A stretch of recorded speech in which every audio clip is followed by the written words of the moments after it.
मिंगपो के कूल्हे तो सामान्य आकार से 3 गुना ज्यादा बड़े थे। मैं खुद पर काबू न रख सका और अनजाने में मेरा हाथ उन पर लग गया। यमराज ने मुझे नर्क में एक भूत अधिकारी के तौर पर नियुक्त कर दिया और शर्त यह रखी कि मैं केवल एनफोर्सर बनने के बाद ही वापस लौट सकूंगा।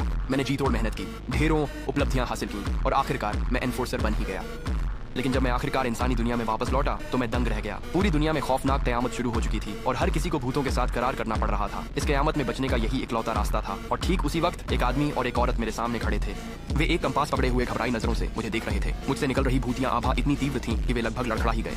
मैं आखिरकार वापस आ गया हूँ। जैसे ही ये शब्द मेरे मुंह से निकले, हमारे आसपास की हवा मानो जम सी गई। मेरे सामने खदी लट की चीख पड़ी और कीचड़ से सनी जमीन पर गिर पड़ गई। लोहे के उस पुराने कंपास से एक तीखी और चुभने वाली आवाज गूंजी और मेरी इन ऊर्जा के प्रभाव से उसकी सुई पल भर में धूल बनकर बिखर गई। मेरे साथी का चेहरा पहले पीला और फिर गुस्से में बैंगनी पड़ गया। वह दांत पीसते हुए उसे जमीन से उठाने की कोशिश करने लगा, लेकिन मेरी काली धुंध की लहर ने उसे झटके के साथ दूर फेंक दिया। वह उठने के लिए संघर्ष करने लगा। उसकी आंखों में गहरी निराशा और हार का भाव था। फिर अपनी छाती पीटते और मुंह से खून थूकते हुए वह चिल्लाया कि वह मुझे भी अपने साथ ले डूबेगा।